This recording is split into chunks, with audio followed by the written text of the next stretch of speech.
Écoutez, d'abord, ce qui me frappe, c'est toujours la mobilisation des entreprises vers l'international. On voit qu'il n'y a jamais eu autant d'exportateurs en France qu'aujourd'hui. Et ça, c'est évidemment pour nous la récompense de la mobilisation de tous les membres de la Team France Export, à commencer par CCIFI, qui font un travail remarquable pour accompagner nos entreprises à l'international et qui font preuve d'audace et de résilience. Et le premier message que je voudrais envie de vous faire passer, c'est bravo et merci à toutes les entreprises qui continuent d'oser l'international. Alors après, nos résultats sont contrastés.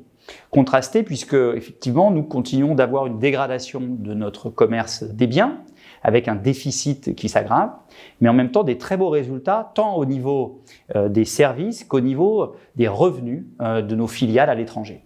Ce qui fait que, par exemple, en 2021, nous avons un record, je dirais, depuis 10 ans, avec un excédent de notre balance courante de plus de 9 milliards d'euros, ce qui montre que notre performance à l'international, si on regarde tous les aspects de cette performance, est plutôt bonne en 2021.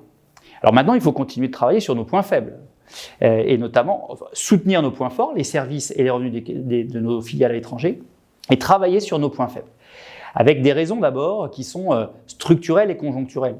Conjoncturelle, on voit bien que l'augmentation du prix de l'énergie et des matières premières impacte directement nos importations et donc notre déficit des biens, mais aussi structurelle, parce qu'on est encore dans une situation où on a le préjudice, si je puis dire, des 30 ans de désindustrialisation du pays. Et donc notre stratégie est claire, continuer d'améliorer la compétitivité du pays, avoir une politique de réindustrialisation de notre pays déterminée, et notamment en repensant un certain nombre de chaînes d'approvisionnement et chaînes de valeur, accompagner la transition énergétique pour que notre dépendance aux hydrocarbures soit moins forte demain qu'elle ne l'est aujourd'hui, avec l'impact que ça a sur notre déficit du commerce des biens. Quatrièmement, qu'on continue cette politique ambitieuse en matière de politique commerciale européenne, pour que notre politique commerciale européenne soit moins naïve, qu'on protège mieux nos entreprises, qu'on fasse preuve de moins de naïveté, qu'on exige davantage la réciprocité, qu'on lutte mieux contre les pratiques déloyales de nos partenaires. Et de ce point de vue-là, sous présidence française, on a eu des avancées considérables. Un seul exemple, le fait qu'aujourd'hui, on peut, grâce à un instrument négocié au niveau des chefs d'État et des chefs de gouvernement et au niveau des ministres, mais aussi du Parlement et de la Commission, on a un instrument qui va nous permettre de forcer nos partenaires commerciaux à ouvrir leur marché public à nos entreprises européennes, faute de quoi on refermerait les nôtres. Ce qui montre bien le changement de paradigme dans la politique commerciale européenne, et je pourrais vous citer un grand nombre d'autres exemples. Puis enfin, continuer à soutenir les entreprises qui veulent oser l'international, tant pour les primo-exportateurs, que aussi pour accélérer celles et ceux qui ont déjà des performances à l'international. Et ça, c'est tout le travail de la Team France Export. CCIFI est un des acteurs majeurs de cette Team France Export et l'État va continuer à soutenir cette Team France Export dans son action. Donc vous voyez, des résultats contrastés, mais une ambition très forte avec un plan d'action très clair et des moyens que nous souhaitons continuer de mettre au service de notre déploiement à l'international.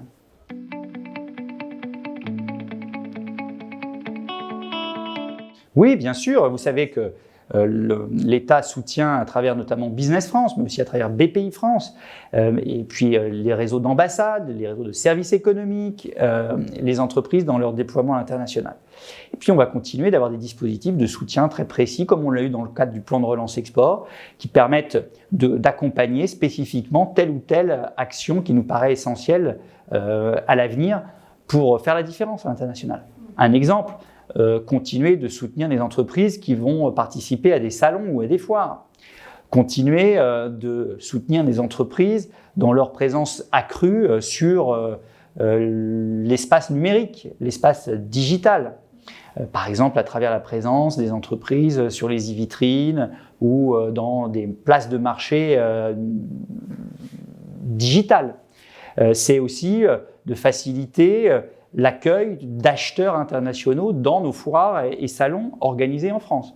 Toute une série de propositions que nous aurons l'occasion d'évoquer avec les partenaires de la Team France Export, que ce soit bien sûr les régions, mais aussi CCIFI, CCI France, les conseillers du commerce extérieur de la France, toutes les entreprises qui accompagnent, les entreprises privées qui accompagnent les entreprises aussi dans leur déploiement à l'international, et bien sûr tout notre réseau à l'international, à commencer par les chambres de commerce françaises qui sont implantées dans les différents pays où nous avons une ambition à l'international.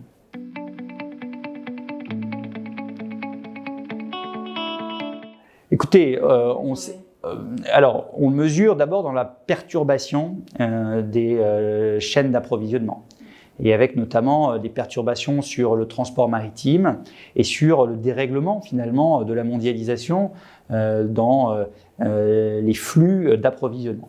Donc c'est vrai qu'aujourd'hui, on est toujours victime des conséquences de la perturbation Covid en ce qui concerne les chaînes de valeur et les chaînes d'approvisionnement.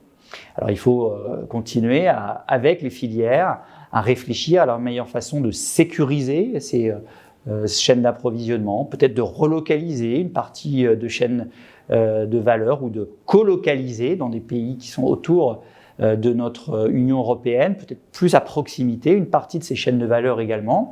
Et puis, travailler à une bonne information continue des entreprises. Ce que je ressens très fortement, c'est que les entreprises manquent d'informations dans un monde qui bouge. Il y a la crise Covid, mais il y a aussi les crises géopolitiques. On voit ce qui se passe en Ukraine et en Russie. On voit que c'est peut-être la deuxième lame après le Covid qui vient perturber les chaînes d'approvisionnement et les chaînes de valeur, qui vient perturber la mondialisation. Et donc nous devons donner de l'information la plus adaptée, la plus fraîche possible à nos entreprises, et c'est ce qu'on s'emploie à faire avec Business France notamment.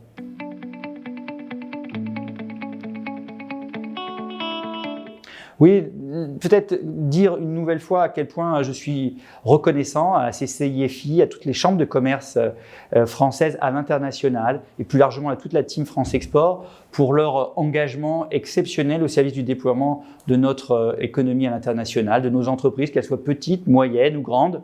Sans cet engagement, sans ce professionnalisme, sans ces partenariats d'une certaine façon privé-public ou public-privé, nous n'aurions pas les performances que nous avons aujourd'hui. Et pour qu'on soit encore plus performant demain, il va falloir redoubler d'ambition, redoubler d'audace, et en s'appuyant peut-être encore plus que sur la team France Export, sur toutes celles et ceux qui, de près ou de loin, françaises ou français, ont envie, par leur métier, par leur responsabilité, de faire rayonner la France d'un point de vue économique à l'international. Et je pense notamment à ces Françaises et ces Français qui ont créé une entreprise de droit local dans les différents pays du monde, ces EFE, qui sont pour moi des acteurs clés de l'équipe France Business au sens large.